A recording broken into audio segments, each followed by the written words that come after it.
حسنا وقولوا للناس حسنا وأقيموا الصلاة وآتوا الزكاة ثم توليتم إلا قليلا منكم وأنتم معرضون وإذ أخذنا ميثاقكم لا تسفكون دماءكم ولا تخرجون أنفسكم من دياركم ثم أقررتم وأنتم تشهدون ثم أنتم هؤلاء تقتلون أنفسكم وتخرجون فريقا منكم من ديارهم تظاهرون عليهم بالإثم والعدوان وإن يأتوكم أسارى تفادوهم أعوذ بالله من الشيطان الرجيم بسم الله الرحمن الرحيم الحمد لله رب العالمين اللهم لك الحمد كله ولك الشكر كله وإليك يرجع الأمر كله علانيته وسره فأهل أنت أن تحمد وأهل أنت أن تعبد وأنت على كل شيء قدير اللهم اجعل آخر كلامنا من الدنيا لا إله إلا الله محمد رسول الله صلى الله عليه وسلم اللهم آت نفوسنا تقواها وهداها وزكها أنت خير من زكاها أنت وليها ومولاها إن أصدق الكلام كتاب الله عز وجل وخير الهدي هدي محمد صلى الله عليه وسلم وشر الأمور محدثاتها وكل محدثة بدعة وكل بدعة ضلالة وكل ضلالة في النار السلام عليكم ورحمة الله وبركاته أنفو أني أنبو chers parents, chers frères et sœurs en Allah subhanahu wa ta'ala. Il faut un stop ou bien une pause. Il faut que chacun d'entre nous essaye de faire son propre bilan. Nous wati do cela damadena e kanyana mayala. E kala wajibili kelay, e kala wajibili lamenay, e kala karamoye. Surtout anya wati mina bi fanga be fe mina bi ni dunia be keni meki i branché aka o des réseaux sociaux. Ayen na fajman lasse, ay torayad man lasse, ay re hered man lasse mauma. Comme en islama ou de au me kuma ka ben islamaya hukmun islamaya bundalima. Alhamdulillah bi tunya na bi yo konyuma lomba de. Aujourd'hui, c'est un remerciement. Vous savez, à l'époque, c'était tellement difficile. Quelqu'un qui est en Afrique, pour rentrer en contact avec quelqu'un qui est aux États-Unis, ce n'était pas du tout facile. Il faut aller dans une cabine téléphonique. Il faut appeler la personne. Souvent, c'était tellement coûteux. Fieta kata cabine, fiati la mo wolinabe Amérique et Afrique. Voilà, la personne même, il est en Europe. Et le bêta, il répéta kata wolili minke. Souvent, il te fait comme chaman fo. Il est fatigué, il wolili. Donc, il t'a toni wari minye kata ti wolili. Il est kerime ko calculer. Mais alhamdulillah rabbil alamin, nine dunya tant que na beta nya fait. Ebe kabako ko wi alhamdulillah. Allah ta'ala diena ka fe mi lonin di. Ma menu les réseaux sociaux ko ni labo masa ala le ni lonin di note. Donc,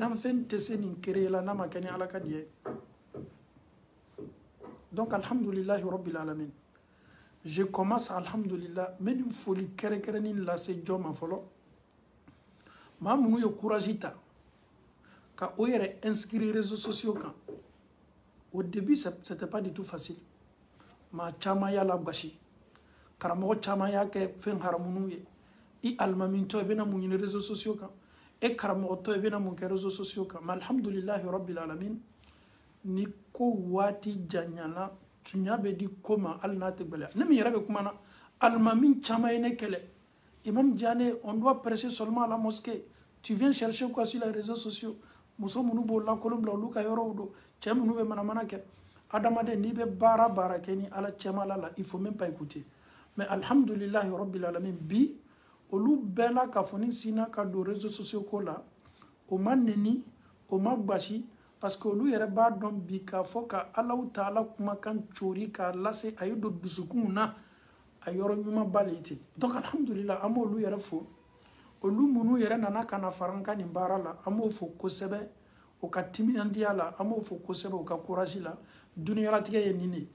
ni Ala ma fɛn fɛn ta a tɔgɔ ma ka haramuya Ala kɛra ma fɛn fɛn haramuya ele tɛ se sigi la i ka so kɔnɔ daliluya t'i bolo soit duniya bɛɛ b'a kan e ɲɛnɛ k'a fɔ ko silamɛw man tɛ ka n'a kan ni e tun y'a calculé o ɲale ma faute tun bɛ e de fɛ e ka faamu ne tun ma s'a ma alhamdulillahi rabbil alamin grâce aux réseaux sociaux aujourd'hui on arrive à regarder les vidéos en direct partout. Tu es ici en France, tu peux voir tout. Tu es ici en France, tu peux voir tout ce qui se passe à la Mecque. Alhamdulillah. On voit les imams en train de prêcher, on voit tout ce qui se passe à la Mecque. On assiste à Arafat, on n'est même pas à Arafat. On assiste à Muzdalifa, on n'est même pas à Muzdalifa. On regarde tout, on peut être chez toi, tu peux voir tout ce qui se passe dans le monde. Alhamdulillah, Rabbil Alamin. Ni ala tanubade. Follow, mautuma don hijibe ke chomi. Otumena cinéma denu le di ama cinéma denu. Antume cinéma denu menufle. Katoka ala teme ka kaba ni fon la jama. Alhamdulillah, Rabbil Alamin. Avec les réseaux sociaux aujourd'hui, on n'est pas encore allé à la Mecque, mais on sait tout ce qui se passe là-bas. Donc, ni ala tanubade. Bi émission ye konyumalonde. Bi émission ye konyumalonde. Ame konyumalon bele nyansin jow ma folo. Ode aouye. Vous qui prenez votre temps, aou ba ka internet tout ça. Aou ba yere connecté. Mouna parce que aou be fait kan nafa do soro aou ka nyanama la surtout aou ka dina la.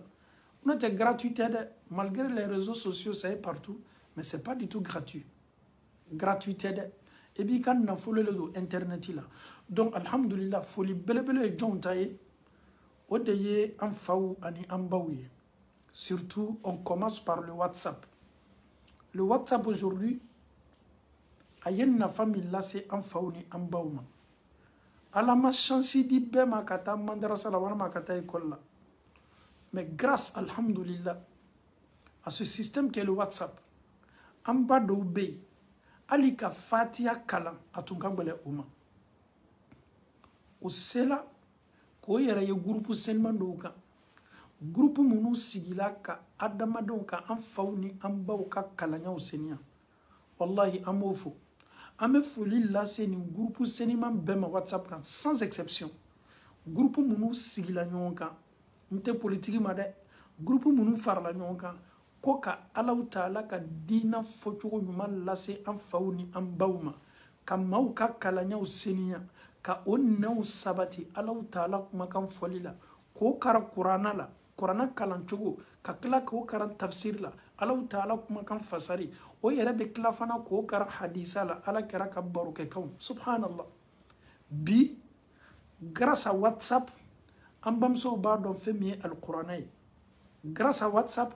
an bamusow bɛ hadisa dɔn grâce à WhatsApp an bamusow b'a dɔn fɛn min ye fiqhu ye grâce à WhatsApp an bamusow b'a dɔn fɛn min ye tawhidu ye à l'époque wajibilikɛla tɛ se nana k'a fɔ a bɛ kuma fiqhu kan ka kuma tawhidu kan il vient seulement pour prêcher mais alhamdulillah aw n'aw ka timinandiyaba aw sela to la karamɔgɔ ka kalan a ma nɔgɔ dɛ waati dɔw la ka bɔ yɛrɛ jama la k'i ka kalan kɛ i bɛ maloya parce que i ka harifu fɔcogo man ɲi ele yɛrɛ complexe b'i la mais ye nin complexe bɛɛ ye k'a to yen ko diina nin tɛ bɛ maloya la ka cɛsiri ta k'i yɛrɛ di k'i yɛrɛ bila WhatsApp groupe kan minnu kɛlen bɛ k'i kalan Alahu Taala kumakan na maloya y'o bila kɔfɛ wallahi an bɛ aw fo n'an y'a lajɛ aw ɲɔgɔnna caman de bɛ yen olu bɛ nin baara sugu ye k'a fɔ ko baara lakolon don ko k'i sigi ko ka kalan kɛ an bɛ waati min na nin anw maabakɔrɔw anw siw kɔrɔbayala anw bɛna mun kalan kɔ mais ele ye nin bɛɛ ye k'a to yen bi n'i bɛ don ɲɛgɛn na i ka kan ka duwawu min kalan ka don ala y'o nɔgɔya i ye karamɔgɔ senimanw y'o f'i ye ka WhatsApp kan bi n'i bɛ bɔ ɲɛgɛn na i bɛ bɔ ni sen min ye walama i bɛ don ni sen min ye kumakan min ka kan ka f'i bolo alhamdulillah karamɔgɔ sela ka o labila i la o ma dan o ma ni be du ka seli la seli dayela duwawu karamogo yo labla ila alhamdulillah ni bela kafoni ye here de kuma be nyasi awdema réseaux sociaux an nafa belebele do ye muye an silamaw ye nafa sorala de aye an bo fili belebele wula aye an bo dibi belebele la kas noro belebele silala kanye bi ame ala tano an bamso be duwawu do ame ala taala tano an faw keni me ka duwawu do na tu fola ko duwawu ni bebe me olu bolo ko ye déplacer kana wajibili ke wara me gbele ade ame awfo sans exception ne ba don an ba do be an fa do be o be WhatsApp groupe min ka be sabani nani bo curiosité bola no ya me ko karamo do be ni fanaka o be fa kana o ere blaka kase kan na fasoro surtout à question réponse nyuma o bo ka question poser karamo bo jabini jabili ko nyuma wi non ni ala tanu bade est-ce que on me sa fala ko ni man na fala se ama ayen na fa bale la se an ka islamaya tigidawma ame banfana ame karamo fo ni kame biko an faw ni an baw ka kalanyaw senyana e karamo ni foli ka kande si tous les réseaux sociaux surtout je commence par WhatsApp les imams les oustas les prédicateurs ceux qui enseignent nos parents mais nous kenime ko kawatita je sais de quoi je parle. Prends ton temps sur le WhatsApp pour enseigner. Anga doka la mardo abe wati minte ka wati la. Même ta propre famille, il y a ka dembaya wati do lebe do gashila. Parce que keto maminu la mena. C'est pas du tout facile. Elle be groupe do ka mo tante mo mo ante mo bisabate mo binanite. Kuile ye nunu kelengele nambe ka kalanya la me ka défaut bo bela ka klako bela ka foni ka kalanya la senya. Ça prend du temps. Ça prend énormément du temps. Il doit kenime ka bara min keti karamoche. Ne ma bara ye dugukolo ko ka Ameriki. Ma bara ye dugukolo ko ka Europe. Ma bara ye dugukolo ko ka Australie. Ma bara ye dugukolo ko ka Afriki. Ibe dunia na kono fem beta ka bara beta ka fara nyonka. Ite bara labo ikanyana mayala neni eye ni namere karamoche. Saya kacha kliflani na neni ebado. Men neni ete na bara labo lan kanyana mayala. Bara min nafa besene ni ema ka kaburu nyana mayala. Bara min nafa kabune ni eri ka kaburu nyana mayala. Bara min nafa kabune ni ema kiyama kenekan. Bara min ketone ni ebola konona filila kiyama do. Bara min ketone ni eka saratu norola. Ka adama do kal o barate wallahi o barate men kali ala taala la o barate o dalu yabe qur'ana kono o ko so manyini karamo be fe WhatsApp kan c'est pas facile de attends ani enquête anga maba koromunu kalanya lamena ça demande beaucoup d'énergie ça demande beaucoup de temps bi era baraka bla fanga be awtadi subhanallah ala taala ko qur'ana kono ko waman ahsanu qawlan mogotei mogomin ka kumakan kadi alay aka kumakan kaseni aka kewalu kaseni kateme mimman daa ila Allah kateme mogoka mogomin ka woleli ke kana Allah taala ma mogote dugukolo koka Ameriki ye baraka ka millions de dollars sur mois kono Europe ya Australie Afrique me baraka la te dugukolo koka mi me sen nafa sorla ka bara la bara min kadi alay kateme bara beka. Je pense que souvent c'est pas du tout facile. Ton téléphone est chargé, on t'appelle, souvent même follow. Allez, kala minute tu me un bolo WhatsApp quand moi quand téléphone tu me fallait watibe. Le problème, le téléphone à chaque fois c'était des problèmes parce que message ou benana, moi quand message ou benana, dernier système long cassé ka conversation yoro ka ou supprimer pour ne pas que message ou ne ka album kono. Donc je sais que c'était pas du tout facile. Message ou bedjigi, abedjigi. Mais que elle yi ka tanta. Kan bela me ita kala na folo koso. I rebe kanga maaminu kala. Ado nyani nyama nyongo yefolo. Ado yere malo be sigi farmina. Mais au kuma kan ne be lata nyoma, kan nyoma deme. Mbalma che. Ne balma muso emi meni chesiri barala kama ukala. Ni ba don. Comme maou ye duwawu kiye o ye watini ko le yi saninko mais duwawu mini baraji mina telo ni sela ka bila mo nenka isela ka qul huwa Allahu ahad isela ka mo kala la fukata se alabama ele ye mamunu kala no ka chada ele yera nyinana mais olu bole taka kala ka selila ebe do soro baraji la subhanallah qul huwa allah tanke nabe kala obolo o ka sigida no ka kewalla no be la sufo bole kala edo yo kala la e ka baraji be soro eni allah taala che baraji mabe du ko koka ni ma kakan ka sawala ka wasala ka tmeni baraji ka souvent même tu oublies que tu as fait du bien à quelqu'un, que tu as enseigné quelqu'un, tu as appris à une personne une sourate. Il y en a plein. Regarde un peu les mamans, les papas qui sont sur les réseaux sociaux. Tu ne fais que enseigner, tu ne fais que fournir l'énergie, tu ne fais que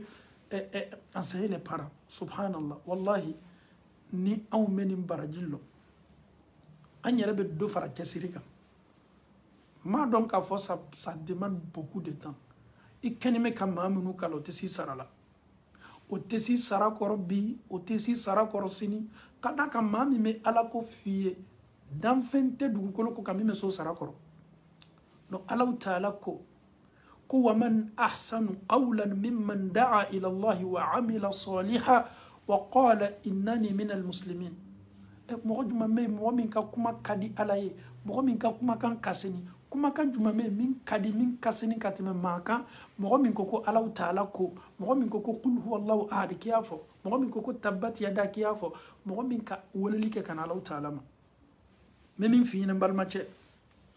isabari yi kasini nya sigi préparer ki to du golo kokaya nani eye julumun to de amake Allah taala la sunikle mais anyanka mizani la buliya barala ani barajula anyere hakilite minu ye et pourtant keni me ka ke ala yere fana keni me ka blanye il faut oublier souvent tes hasanat ye dume aka ni ye min kebi ye nyina oko ay ki kono yere ki ma foike ikana ita mauka tanolibama nyina ka kewaliko e yere souvent ye mauka l'enfendo la ni klo ya meola ye ki nyina ka bako koy est ce que ne le yeni fo yewa adamaden kakan ka bara malla cha ni jola me karamo fo whatsapp group ka nga minlo ma minlo min fana kani me ka ke me foli sen mandi aw bema aw yi sabari aw yeddo faraw ka kesirika aw yeddo faraw ka jijaka aw kani me ka société bo dibila aw kani me ka société lamenani noroye neni e yere hakilite noromina nebe alaw taala dali nye ka alaw taala dali aw ye ni baraka ke aw man noroye aw ka seratu kan ala mukela aw kana aw farifa an kana farifa ma no de ma min shi se la biduru ni biworo la ko e yo kala he ko no matere aka no e bolo kadaka e tume demsenya la wati mi e chance soro kado mandrasa la olu era do la mandrasa la ma matanya fe furu no fe obola olu kakan ko kadina kalandamna adamna ko ede sababu ye ko lu laklen ko lu blasla maka isabari dota couragita amano goda abi katan yere lita mais alhamdulillah dunya ni wati e ka wati di Allah taala ma ala kara ko sallallahu alaihi wasallam ko ijija wati mini ala ya dima ya wati fariabo ala kola ani bara nyumawla jani wati don nato iketo sola la wati bitina sila fo ikela wati don nato amma on sera occupé tantambolo mais wati la ko munu be ambolo anyan jija ka odi Allah taala ma donc alhamdulillah rabbil alamin ame karamo fo réseaux sociaux fambeka anka groupe munu togolo ama groupe munu togolo amo fo foli la dante foli mina ame klafana ka ma munu yere be groupe munu créer subhanallah aw yaslama ya nafa bado mafle anya groupe ye whatsapp ka ne an garjige bena minu maka ado assister wala maka farado kambarala nunu chaman tu me créer maou de bolo ma minu te karamoy a clancha chama fana ambala kawde a karamoy groupe do créer ni abese beni ma kana fara anka ka maou kala subhanallah mi yere fana nafa kabubi kala kuma no ka ma minu bena subhanallah nunu kenime ka barake bi o ka groupe ka wallahi ame Allah taala dal ala kana fi sabilillah partout sur les réseaux sociaux fi sabilillah ni ma fi sabilillah ni famu aboko kono ka fo ko wari bo chaya ni me la anyo ko do laja akala farafina fanfanye anka yoro munula be kumo de ka kala Mali wa Sénégal de wa Côte d'Ivoire le wa la Guinée de wa nunu fam bela kafuni feretani ndeme wa situ le ba damna ebe WhatsApp groupe doye abe sinka fo alala yatima dendo ni deme kali o ma ko be deme na iba ye o ka secrétaire be sindoron ka nouvelle la réseaux sociaux ka ibe mawye an fawni an baw bebe sinka doni fara ɲɔgɔn kan ko lata so afriki feretani minnu ni dɛmɛni ka kan o be dɛmɛni kɛ subhanallah hɛrɛ juma ka bɔ ka tɛmɛ ni siti ɲɔgɔnnaw kan non seulement o be feretaniw ma dɛmɛ kira do ko sallallahu alaihi wasallam ko maa min b'i janto feretaniw la maa min be feretaniw ladon o n'ale be si ɲɔgɔn ye arijinɛ kɔnɔ komi bolokunaden fila an y'a ye aw ka sitiw kan tuɲa na aw be dɛmɛw ɲini aw ni ɲɔgɔn cɛ ko k'a fara ɲɔgɔn kan ka tila k'a ta k'a ci ka taa fanw fɛ maa minnu mako bɛ dɛmɛ na an y'o caman seereya siti caman kan an yɛrɛ fana ye an kan bila dɛmɛ bonda kɔnɔ ka bɛn nin ko ɲɔgɔnna ma an bɛ aw fɔ dɛ siti ninnu nafabaw ye nin de a nafa dɔ fana ye mun ye surtout sunkalo waati siti ninnu bɛ baara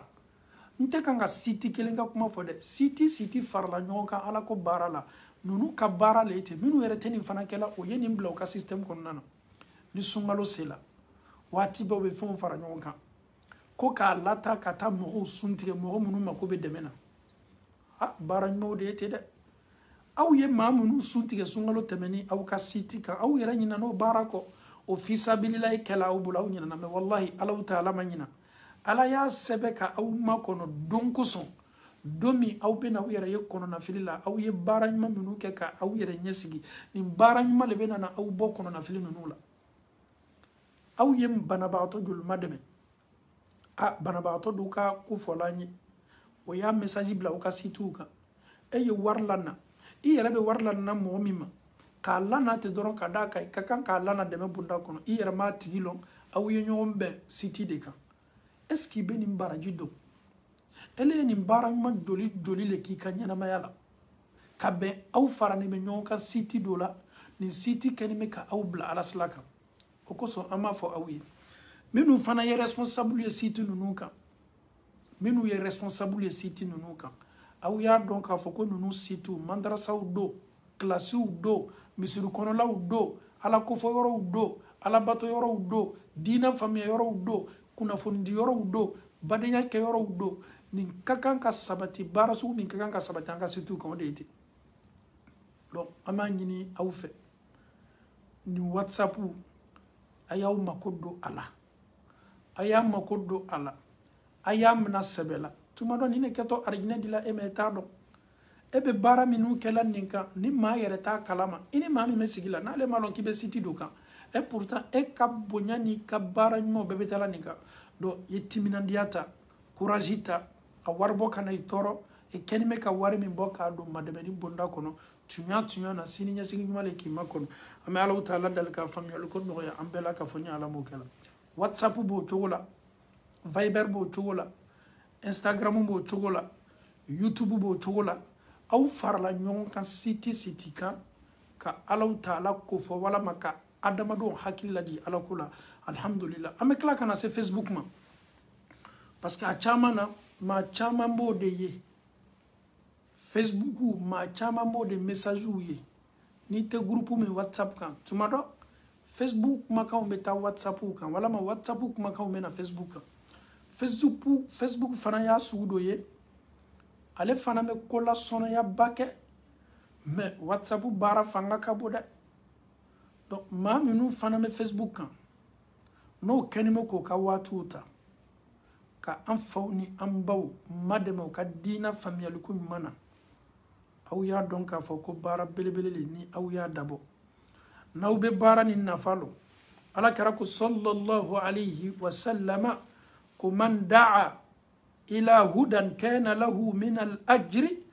mislu ujuri man tabi'ahu la yanqusu zalika min ujurihim shay'a ko ni maa min ye maaw wele ka da kanda ma ka mɔgɔw wajibi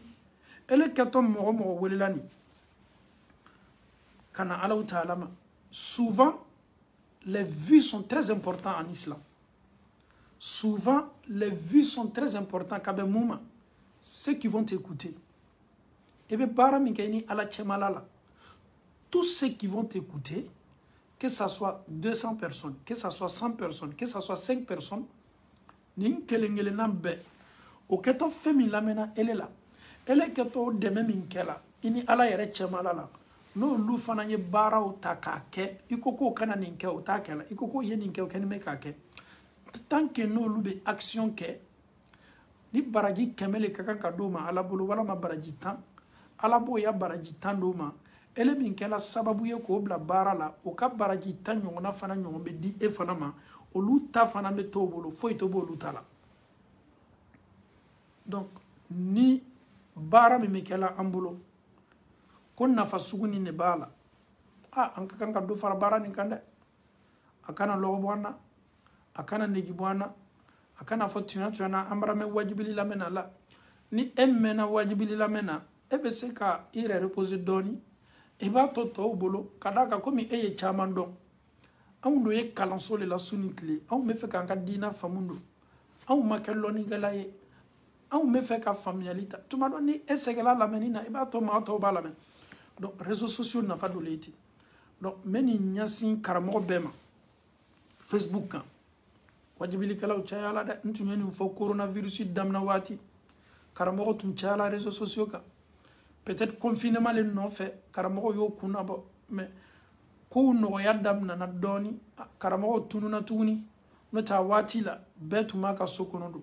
Am fawye na fa basura karamo fe. Am bawye na fa basura karamo fe. Oyo ka dinas la chamanye, oye familiali chamanke, mais corona kon no ya la doni, ma fonga bana sa, karamoko bana fana otununa de,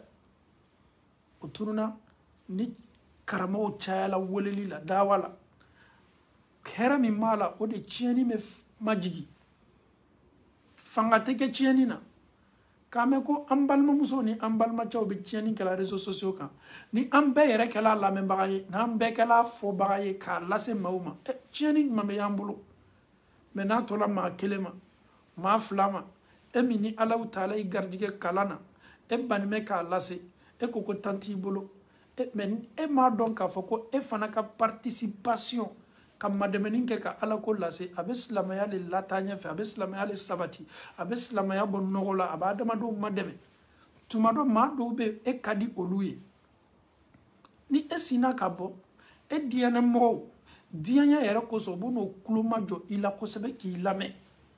do iketo ala ko fola be sen do law dusukuna nogoya boloma parce que le fana mala ma do lama kadiye. Le fait que la mort kadie kuma yere ke wati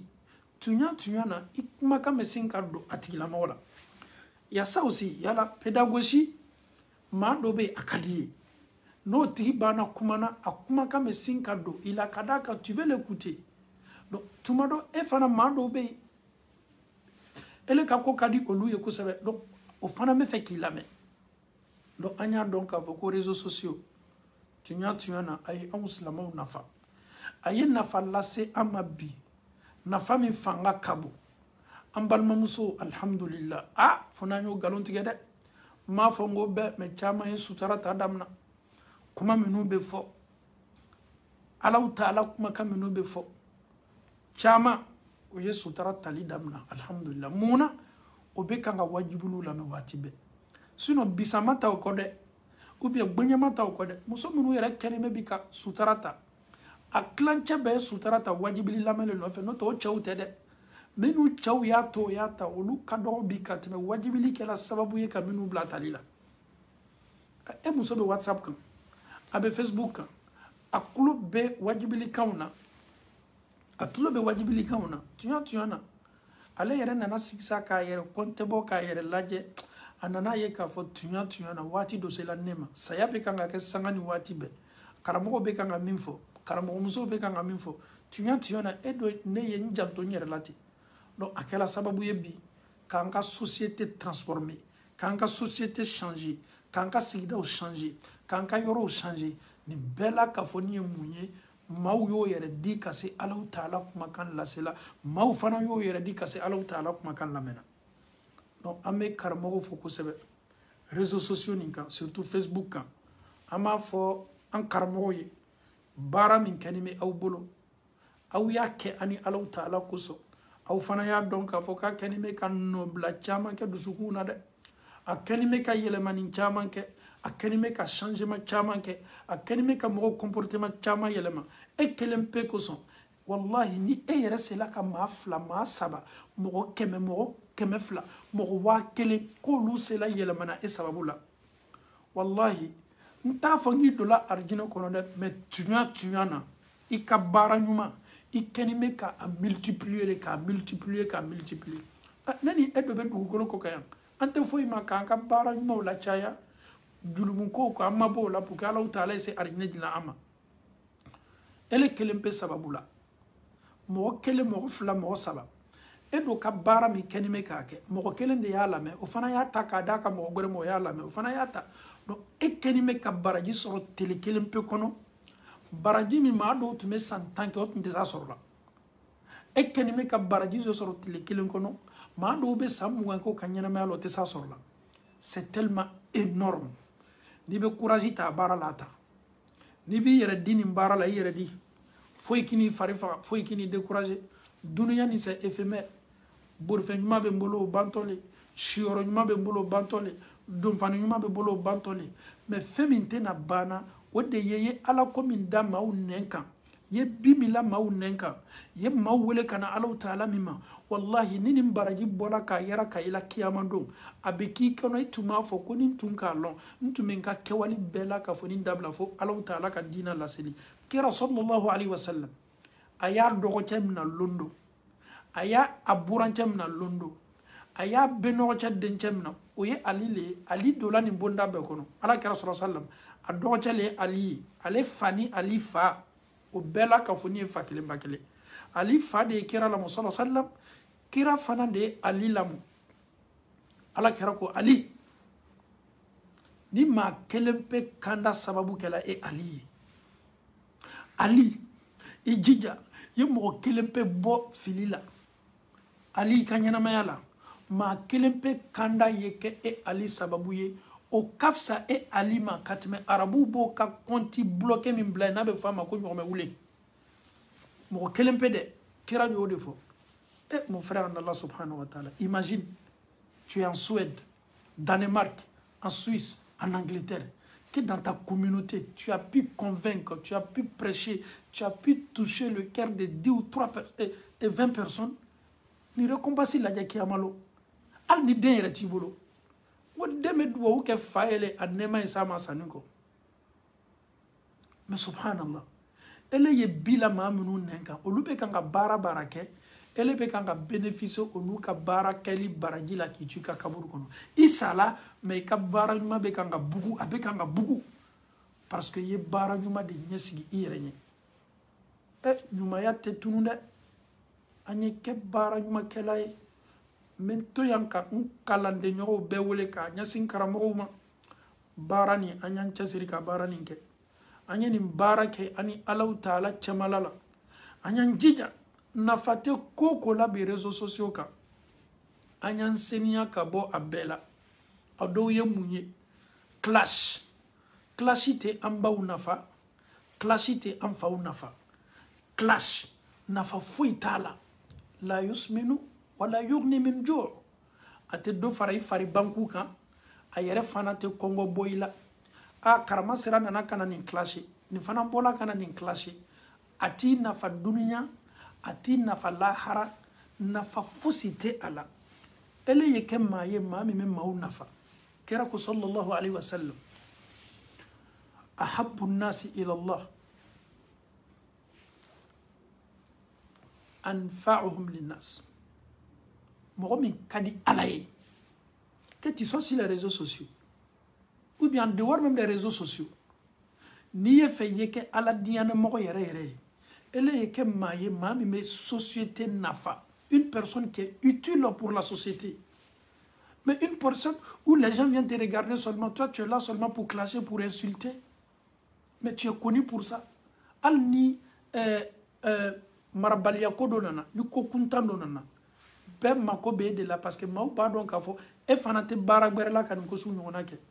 Ça ne te sert à rien. Les gens vont parler de toi. Ah, lui, laissez clasher. Mais clash là va te donner quoi? Clash ça va t'envoyer où? Au coup son wati de la Adama de Nancy là quand il est. Tu dois préparer ta tombe seul. Ika kaburu ni kelene lato ala. Billahi, i dija yi kakaburu préparer kelena.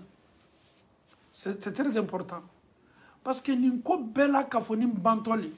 Ok, j'ai fait ma vie, je suis en train de clasher. L'animenka kaburu kono, clasher n'a pas de mané, c'est Thomas. Moro koninga en kofode, ah, lui là, il clash, il insulte. Mais ça va te servir à quoi? Ni te moro banena, ebe moro fanena, ado fola ko ni moro fanena, yi yere faleneni. An ka dina là. Ni moro baneni, yi yere baleneni. À chaque fois tu es en train de injurier, insulter ta propre maman. Ebe quand il faneni, wallahi be adamaden do fanaye. Bon, on nous fait une banane qui a vidéo partagée. Ça veut dire ni fitna be. Fitna yere le fana kadi au lui fitna fana partagé. Mais fitna partagé li na fat mamala. Elle yere fana kenime ka dole fara fitna ka. Ni sitena na fanya nima. Billahi nye image do ye réseaux sociaux ka. Maloni info umat liabla wa. Nye kaburuso image do ye. Jibe kaburuso la, jibe kaburuso bekan. Nye mun fo nyere kono ngo nonu danimo ka kaburu nyanamaya la sanji barana ka kaburu so be nyigi jibe kaburu so la o tese wulila ka bo bogo koro o lanimo ka bogo koro mogo makoto la on kanime kan ka nyanamaya keya ikele ne keto ni nyanamaya kela c'est pas clash qui va te sauver ne nitini mademena fi kato wini ke senya min tala ka bara nyuma min ke ka ken na faye adamadoma o ko so anfawni ambaw anye ke maye mami me mauna fa o ma sugule kadi Allah taala angana ke maye duniya be wochi anaka kule antola bara do la bara min te annafa Allah taala bara no aw yeni ko sugula je iyere mafle ki yere kontebo mawbe bo nyoma Allah taala baraka be ka baraw lema mawbe bo nyoma kiyama don ka bo ka baraw lema muna eni mado be nyofe aw be yele ka jigila surtout tumado ale be suseli min kayele toke kiyama lon aw tena kala masu kele Allah taala ka keneka wala ma ale kenime ka yere di dina bara la ka islamaya baraw ke ele dona le be nyonko suni clé ete kanko ke kiyama lon aw te joro kele de. On est ensemble, on se promène ensemble, on rentre ensemble, on sort ensemble, on fait tout ensemble. Mais lui, en dehors de tout ça, il a un emploi du temps avec son Seigneur. Il a un temps la nuit pour prier pour son Seigneur. Donc, Adamado, Botonyo, Meka Baralela. Donc, au cours de Allah, Argne So Chaya, Ferdausu Bey, Soberu Bey, Argne La Benato, Mau Bena Nyon dans Argino Kono Dola Kabe, Kabara Dema. Mauka Argne Degero Bena Bonya Nyon Tai Kabe, Kabara Dema. Donc, ñanamaya nin ke yi yere nafa kele te foyi di mama hasidiya te foyi di mooma besankoniya te foyi di mooma ke maye mami meddiye mami me kari ke maye mami ma yere nafa ala ka tile dan ale ye kewali do le ke min nafa be se duniya ma ale yere ba do ni nafa be se selale mana sala bi anga qur'ana kalna bado sala wolo nabe ni soudaneli ni mafli nourain mais aw yella jalika subhanallah nin karamo nin qur'ana kalana nyuma ba ala ye kanyuma ba dama ka qur'ana kalana ala ya ka karfamna la accident mais est-ce que ama donc a fo ko ni neye aka qur'ana kalana me bi o nema be sama ka kaburu kono ni ele ya lame réseaux sociaux kama doli le yenin ka qur'ana kala name asani ko ayrat masa folo mais c'est énorme ale be waso no le ya ka kaburu nyina mayala ale ke to waso la do bara le kiyama do parce que ay bara do ke bara mi ni mautun kene me ka lame bara do fanando asani ko maw kene me ka lame malgré asala aka baraju betala do tonu ni baraji tonu le beta faraka baraju ka be bala me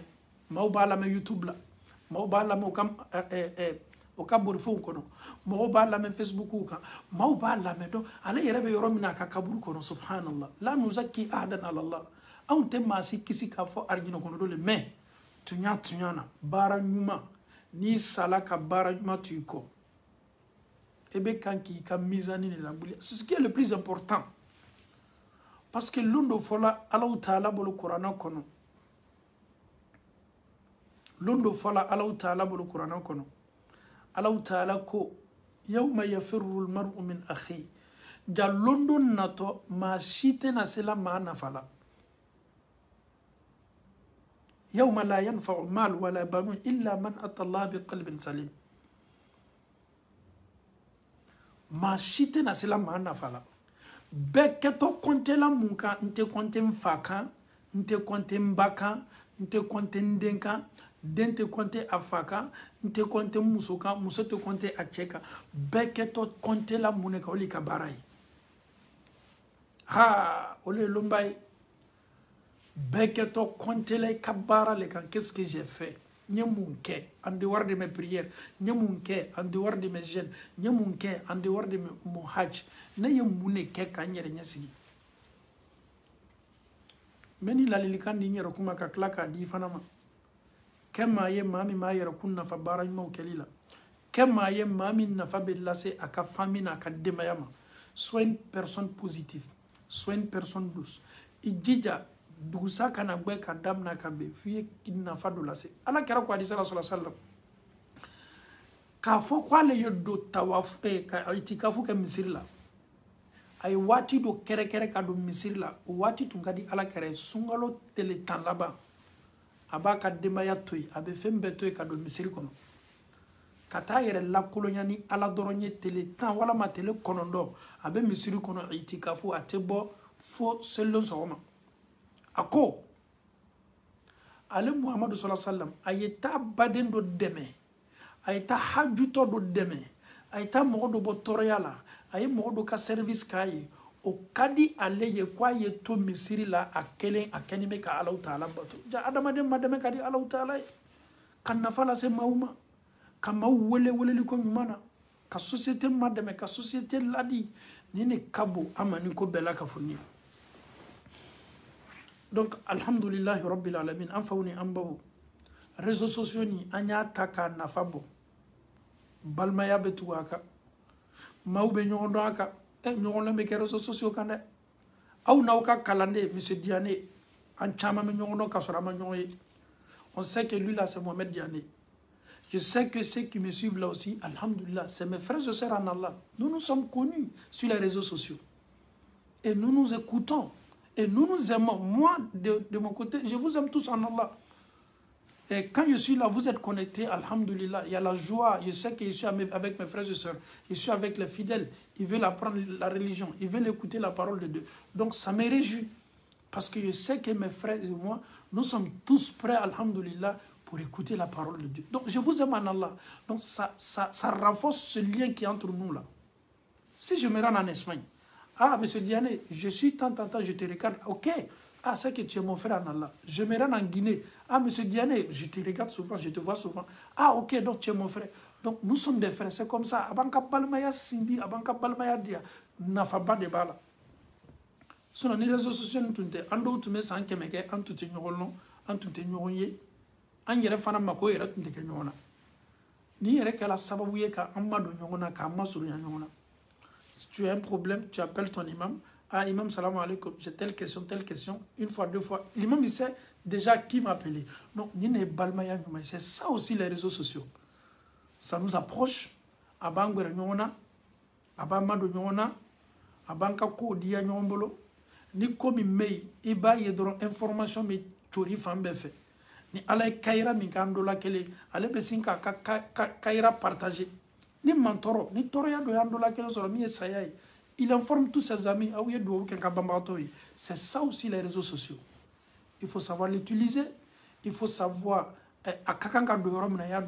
ce qui est le plus important. Mais en dehors de tout ça aussi, on voit des choses aussi qui ne sont pas aussi normales. Donc, à ma femme, c'est vrai, moi, fin de canana dima, et bien c'est Ardina sur la féminin sababula. ni ka timiniyandiya ni ka cɛsiri ye mais kana ɲina dɛ arijinɛ bɛ sɔrɔ yɔrɔ yɔrɔ jahanama fana bɛ sɔrɔ yen arijinɛ bɛ sɔrɔ fɛn fɛn sababu la sika t'a la jahanama bɛ sɔrɔ yen dɛ arijinɛ bɛ sɔrɔ fɛn fɛn sababu la jahanama bɛ sɔrɔ wallahi an faw ni an baw n bɛ témoignage dɔ kɛ aw ye témoignage min don a bɛ yɛlɛ dɔrɔn ka an dɛmɛ baara ɲuman kɛli la nin ye maa ye tuma dɔ an ye foli kɛ an ye taa dɔ kɛ mali la salon alhamdulillah an tun b'an ka sheikhu ka misiri la imam abdulayi koyita a lon na an tun bɛ kan ka hakililajigi kɛ an kumana sujet dɔ kan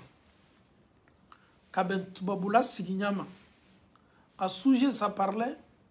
maa minnu bɛ baara la ala sɔsɔ baara yɔrɔw la walama maa minnu bɛ baara la o tɛ kan ka alaw ta ala ka seli waatiw la tanga c'était ça le sujet ne yɛrɛ ɲinana wajibili kɔ an balimacɛ ale k'a bɛ tubabula yan subhanallah aw ye silamɛya nafaba dɔ ma filɛ o kosɔn an ye baara ɲuman kɛ a seginna a lon na a tun bɛ misiri la a lon na a ye wajibili assister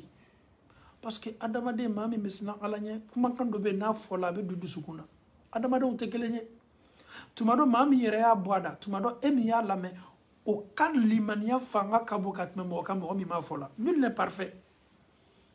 ale ko k'a seginna ka na Europe n'a bɛ baara kɛ mobili borila le a y'a fɔ a ka patron ye tuɲa na ni ne bɛna ma ɲininka alaw taala bolo n ka nafolo ɲini ɲɔ la kiyamalo ne dɔ bɛ mobili le bori tuɲa na n ka seli waati n tɛna tolo n'o la n yɛrɛ fana tɛna dulɔ ta la ni leso parce que a don n'a tun bɛ misiri kɔnɔ anw tun bɛ kan ka hakililajigi kɛ balimacɛ ye vocal la lamɛn n ye nin vocal lamɛn a ko n'i ye ko kɛ alaw taala kosɔn ale seginna ka na a fana nana ni limaniya ye min ye a y'o limaniya de ta a y'a proposition kɛ a fana ko n'a bɛ taa baara yɔrɔ la a ko k'a b'a la tanu bi baara min dila ma a ye tuɲa de fɔ ka sɔrɔ ka don baarakɛyɔrɔ a ka seli waati a b'o kɛ a fana tɛ lɛsogo ta a tɛ dulɔ ta patron fana bɛnn'o ma patron sɔnn'o ma subhanallah ele ni alaw taala cɛ ni i balima ye nin témoignage sugu la na i ma ele yɛrɛ miiriya t'a la a wajibili yɛrɛ ne yɛrɛ miiriya ba t'a tɛmu na fo ni seginna ka video lajɛ i b'a ye k'a fɔ tuɲa na acte dɔ bɛ k'i bolo waati dɔ la kuma dɔ bɛ f'i bolo waati dɔ la kɛwale dɔ bɛ k'i bolo waati dɔ la i miiriya t'a la mais wallahi kɛwale ni a bɛ se adamaden dɔw bɔla situation ni kɔnɔnafiliba dɔ la n'i b'a dɔn i b'i ka baara ɲuman la caya nin bɛ fɔ le dɔrɔn an y'an ka kɛwale ɲumanw la caya ale ye wajibili lamɛn parce que a ka balo dɛni m'o le la bɛɛ b'a dɔn ne ni e bɛ tubabula an bɛ garijɛgɛ ɲini de la mais ka garijɛgɛ ɲini seniya bonda kɔnɔ ka d'a kan seniya n'i y'a ɲini seniya bonda kɔnɔ i ka hɛrɛ b'o de la donc n bɛ segin k'a fɔ an faw ni an baw ye réseaux sociaux ni n'an m'a utiliser an ye ɲɔgɔn laso silamɛya baaraw ma ka ɲɔgɔn bila keleya la alaw taala ka baara kɛcogo ɲuman la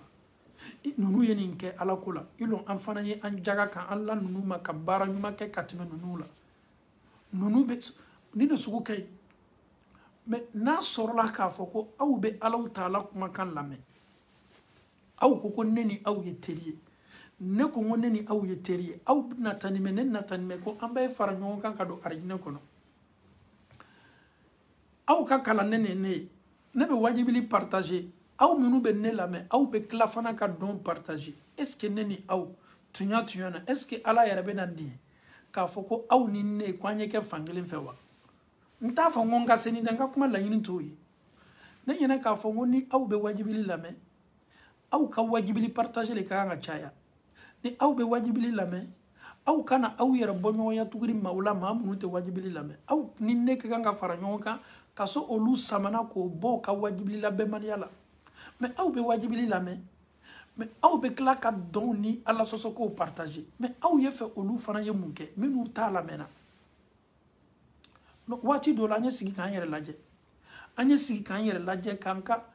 Quand on Facebook yɛrɛ lajɛ an bɛ fɛn minnu cori an bɛ fɛn minnu partager yala est ce que nin bɛ dɔ fara adamaden ka diina kan wa est ce que a bɛ dɔ fara n ka adamadenya tin kan wa est ce que a bɛ adamadenw sama ka na ɲumanya ma wa est ce que a bɛ adamadenw encourager wa est ce que an bɛ photo minnu partager la photo minnu le sansi ɲumanw don wa balimaya photow don wa lasawali ɲuman photow don wa walama alakota photow don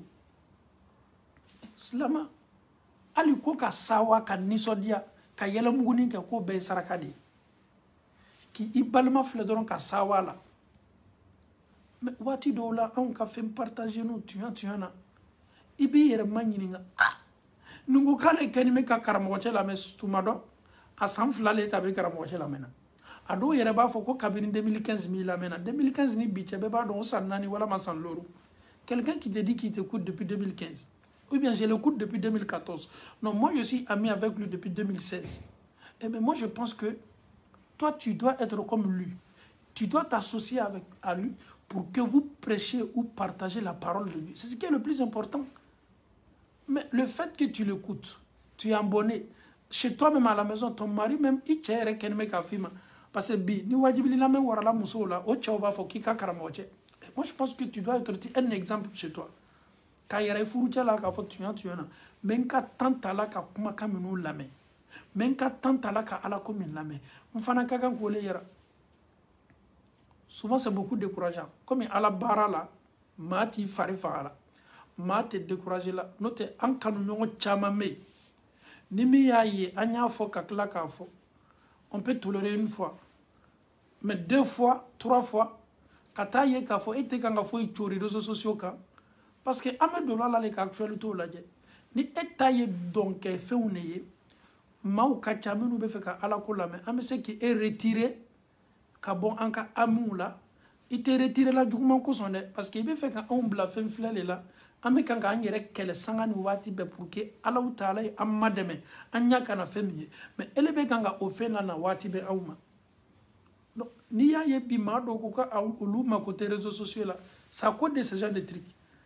Sinon réseaux sociaux tɛ kojugu ye o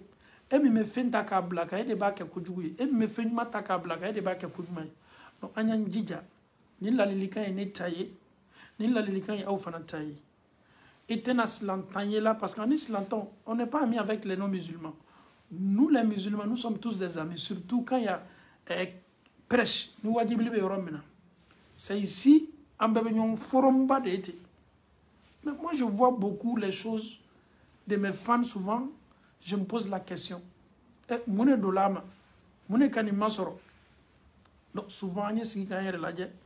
et bien a fait chori, et bien a fait bla. Il y a mafle. Est-ce que c'est positif? Est-ce que c'est bénéfique? Est-ce que slama ou bese sawala nina? Est-ce que ni mes slama ou madame? Est-ce que ni kaire ni slama ou kanga même partager? Il kan gole la dia. Donc, ni est la lilika miye, ni étalé. Parce que, il be fem bla, il be fem partager, qui a malon, ala bi manininga abela. Qui a mando, ala ou ta ala bi manininga abela. Donc, na ko sugu bete. Si qui yere mafle, si qui yere kontebo, la dilikando, madame na yere kundema, mo de fo wati be, ambela kafoni yanjija. Kakem misali ya nyuma ye réseaux sociaux kan. Ayen na famille la se ama. An y'an jija tuguni ka dɔ fara nafa nin kan a ye hɛrɛ min lase an ma an y'an jija tuguni ka dɔ fara hɛrɛ nin kan n'o tɛ a hɛrɛ ka bon dɛ a ye hɛrɛ caman d'an ma a ye nafa caman d'an ma a ye kunnawolo caman d'an ma a ye avantage min di silamɛw ma n'an m'a dɔn mais en même temps shetana fana bɛ an kɔ mais tant que n'an m'a la waati bɛɛ k'a lamɛn waati bɛɛ an bɛ shetana kori an bɛ shetana gbɛ an b'a mabɔ an yɛrɛ la an bɛ to yan ka foliba lase karamɔgɔ bɛɛ ma réseaux sociaux kan an tɛ kelen tɔgɔ fɔ ka kelen to yen subhanallah an b'an karamɔgɔw fo n fɛ aw ye fara n kan karamɔgɔ damadamaw bɛ yen wallahi k'o fo ka d'a kan ni ne fana ye silamɛya baara ye k'o fo ka tila ka duwawu k'o ye karamɔgɔ ka ca dɛ bɛɛ b'i se ko kɛ la an ka min lɔn an ma min lɔn an bɛ karamɔgɔ bɛɛ fo ka fara ɲɔgɔn kan k'an ka marakacɛ fo n ka marakacɛ ye jɔn ye bɛɛ n'i ka maraka don ni alaw taala ye maa min d'i ma i fana ta de b'o ye o y'an ka karamɔgɔba ye imam abdulayi koyita wajibili fana yata énergie de ka sigi ka adamadon kawandi ni ta bonda kono ite sa lona toroyani segami mala kuma ye fenye akagwele mbali kuma bali kuma yere na kela adamade na chogodi kuma yere fana banabe ame imam Abdoulaye Koita fo nga maraka che nga imamu mi fo kusebe énergie mini ala ya dima ka dina bara ka dina lasi ama Allah taala dali ni bara nyuma min keni mi bolo ni islamaw keni me ka o yere nafa réseaux sociaux kan bi e ka tafsiru be laje e ka jumaw be laje e ka bara nyuma be laje ami Allah taala dali ka kima saraku nyuma bay Allah taala bolo ala mukala ikoita ka fo ikoita alhamdulillah rabbil alamin bara ni ya dia yere surtout ala ko bara ala yere le be énergie la jigika ama Allah taala dali ka kamme abulu Allah taala bolo ala mukala ka kanto abulu Allah taala bolo ala mukala aman karamo be fo anye min doma ama min doma ani mi nyoyewa ani mi ma nyoyewa kala an karamo may ye malla aman karamo may fo ko sebe aman karamo solu trawre fo ko sebe aman karamo bela ka fo ni fo malla wallahi anye min lo aman karamo sen mo fo lajine aman ka docteur fo yanka du ko sebe anaka jija anaka chesiri belebele ame foli sen mal lase o bela ka fo ni ma lajine du ko ko ka aman karamo sen mo fo Côte d'Ivoire o ka chesiri no ka jijawla anya ye bi ka fo tuyana effortu be kanga ke fambe fe chesuru be kanga ke fambe fe mau be kanga kuna fo ni ma soro ka dina la fambe fe mau be kanga réseaux sociaux laje an karamo bi jumalo yere yere mado be min ka kutubala men ka min tatu subhanallah nim beye sawa bale an islamawma nin kelengele nan be ka kutubala la meni bolo akala malita wiwa akala Côte d'Ivoire tawiwa akala lajne tawiwa akala Burkina tawiwa akala Sénégal tawiwa nunu kelengele nan be ka kutubala la meni men nafale la sima abe karamo baw abe karamo silmo donc amo fo foli la dante foli min ame Allah taala dali ala ma nunu ɲɔgɔnnaw cayala n ka sigidaw n'an ka sociétéw la ni karamɔgɔ cayala faamuyaliw bɛ fanga sɔrɔ ni karamɔgɔ dɔgɔyala kunfinya bɛ fanga sɔrɔ ala ma karamɔgɔ mɛna an kɔrɔ an bɛ alaw taala dali réseaux sociaux k'a kɛ nɛɛmaba ye an ye kiyama don alaw taala bolo ala m'o kɛla tunya na an silamɛw an sawaninba le a ye hɛrɛ min lase an ma an fana y'an jija a bɛ kɔlɔlɔ min lase an ma an y'an cɛ janya ka bɔ o la an y'an mabɔ o la an yɛrɛ cɛ janya fɛn minnu bɛ bila an bolo a kan an y'an yɛrɛ cɛ janya fɛn kuntan minnu bɛ bila an bolo a kan n'a tɛ nafa lase adamaden ma fo ka adamaden lasu tiɲɛni sira kan an bɛ alaw taala dali ka an mabɔ baara bɛɛ la alaw taala bolo ala b'o kɛla ne yɛrɛ fana bɛ aw fo kɛrɛkɛrɛnin bolo ma aw minnu bɛ aw ka tan ta k'aw ka waati ta an bɛ nin daminɛ tuma dɔ miniti 40 walama waati dɔ la miniti 30 walama waati dɔ la lɛri 1 walama waati dɔ la lɛri 1 ni miniti 30 aw ni ne kɛni bɛ ka ɲɔgɔn lajɛ ka ɲɔgɔn mafilɛ ka ɲɔgɔn lamɛn aw tɛ bouger ka bɔ aw ka téléphone kɛrɛfɛ aw tɛ bɔ aw ka ordinateur kɛrɛfɛ an bɛ nin daminɛ ɲɔgɔn fɛ ka ban ɲɔgɔn fɛ ni courage tɛ aw tɛ s'a kɛla ni ala man di aw ye aw tɛ s'a kɛla n'a ka ciden belebele man di aw ye aw tɛ s'a kɛla ka sigi k'i ka tan ta lɛri 1 walama lɛri 1 ni miniti 30 ko k'i kulomalo alaw taala kumakan na kumakan min fana fɔtɔ i kɛtɔ a tala le ka baara k'a la foliba ye aw de ta ye ne bɛ aw fo kosɛbɛ aw ka timinandiya aw ka effort aw ka jija aw ka alaw taala ka diina nin bɛ sabati cogo min duniya fan bɛɛ fɛ ni k'a mɛn ko karamɔgɔ sigilen bɛ ka wajibili kɛ maaw de kɛlen bɛ k'a lamɛn karamɔgɔ tɛ nana sigi la réseaux sociaux kan mɔgɔ t'a lajɛla k'a kelen wajibili kɛ a wajibili fana bɛ kɛla k'a don adamadenw de tulo la maa minnu kɛlen bɛ k'i lamɛn ka kan k'olu fana fo an bɛ aw fo kosɛbɛ foli la dan tɛ foli min na nin baara kana dabila an bolo dɛ foli kɔrɔ de ye ko an ye dɔ fara an ka courage kan an ye to nin baara la ka fara ɲɔgɔn kan ko juma de ka di ne ni aw ye ɲɔgɔn ye arijinɛ kɔnɔ ne ye marakaw ye arijinɛ kɔnɔ k'a fɔ marakaw ma tunya na marakaw aw ni ne ye ɲɔgɔn ye arijinɛ kɔnɔ patɔrɔnya bɛ di jɔn ma ne ni aw ni ɲɔgɔn cɛ arijinɛ kɔnɔ ne ni misarenw ye ɲɔgɔn ye arijinɛ kɔnɔ keyitaw n'a ɲɔgɔnnaw ne ye keyitalakaw ye arijinɛ kɔnɔ ko mɛ aw keyitaw janaw le ye ɲɛmɔgɔ ye arijinɛ kɔnɔ walama aw don donc arijinɛ ka di watara kurumaw bɛ n'an ye yan kulibaliw bɛ n'an ye yan tarawelew bɛ n'an ye yan diyabuw bɛ n'an ye yan ni ala sɔnna an bɛɛ bɛ ɲɔgɔn ye arijinɛ kɔnɔ i lɔn ye jamu caman ta sakaw bɛ n'an ye yan dorow bɛ n'an ye yan ani dorow bɛ ɲɔgɔn ye turow fana bɛ yan parce que nama min tɔgɔ fɔ gbɛgbɛlɛ konato fana bɛ n'an ye ani ninnu bɛɛ bɛ ɲɔgɔn ye arijinɛ kɔnɔ Dramew bɛ n'an ye si on se voit au paradis subhanallah si on se voit au paradis on va tellement rigoler on va tellement échanger on va s'incliner maintenant sur les lits konato bɛ n'an ye ilo ɲɛ facɛ tɔgɔ fɔ konato bɛ n'an ye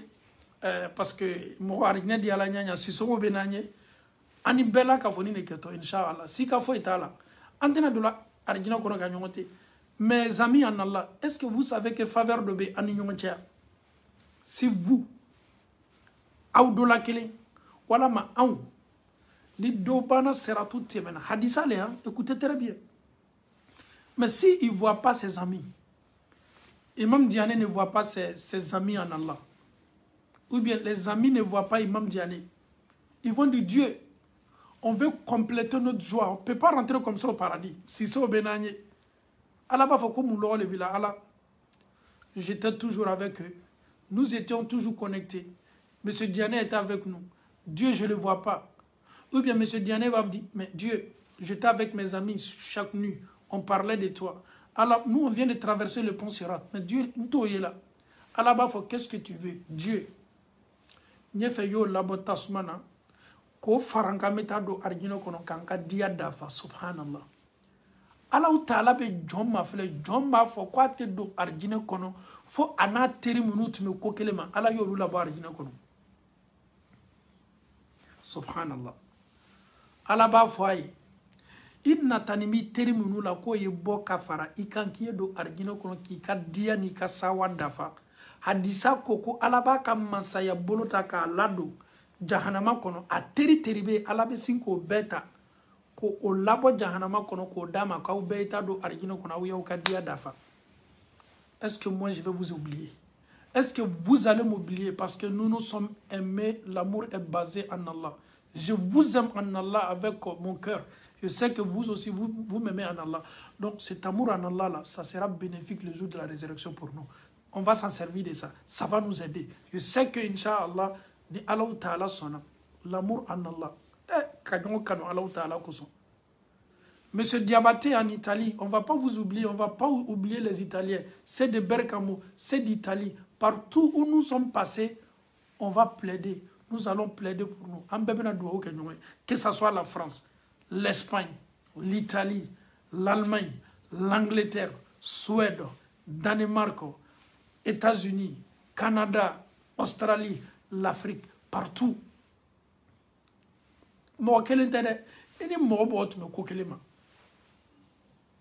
C'est pas parce que c'est la Oumma seulement en Belgique, non, tout le monde. Amen, en Kateria Nafabo. Donc, alhamdulillah, pour que Anyen Interia Nafabo, Nin Kanu, Ankana Tulunka Lade. Nanye défaut, Mignona, Nyon Ladika défaut, Bonyona, Anye Tanka Teria Nkono, Anye To Anka Kanu Nkono. Ma shikana am farifa ka anka kanute yani lobo nyona wajibili la mendabla nebe nka arinele nyanyini na am bela ka funi anka arinele nyanyini que Allah subhanahu wa ta'ala nous pardonne tous que Allah fasse de nous des musulmans sincères des musulmans pieux que Allah nous donne tous jannatul firdaus Allahumma arina al-haqqa haqqa warzuqna ittiba wa arina al-batila batilan warzuqna ijtinaba Allahumma kun lana wa la takun alayna اللهم انصر من نصر الدين واخذل من خذل الدين اللهم إنا عبيدك بنو عبيدك بنو إمائك نواصينا بيدك ماض فينا حكمك عدل فينا قضاؤك نسألك اللهم بكل اسم هو لك سميت به نفسك أو أنزلته في كتابك أو علمته أحدا من خلقك أو استأثرت به في علم الغيب عندك أن تجعل القرآن العظيم ربيع قلوبنا ونور صدورنا وجلاء عذاننا وذهاب همومنا وغمومنا اللهم تقبل منا إنك أنت السميع العليم وتب علينا إنك أنت التواب الرحيم اللهم لك الحمد كله ولك الشكر كله وإليك يرجع الأمر كله علانيته وسر فأهل أنت أن تحمد وأهل أنت أن تعبد وأنت على كل شيء قدير اللهم اجعل آخر كلامنا من الدنيا لا إله إلا الله محمد رسول الله صلى الله عليه وسلم ربنا آتنا في الدنيا حسنة وفي الآخرة حسنة وقنا عذاب النار ربنا لا تزغ قلوبنا بعد إذ هديتنا وهب لنا من لدنك رحمة إنك أنت الوهاب صل سبحان ربك رب العزة عما يصفون والسلام على المرسلين والحمد لله رب العالمين والسلام عليكم ورحمة الله وبركاته.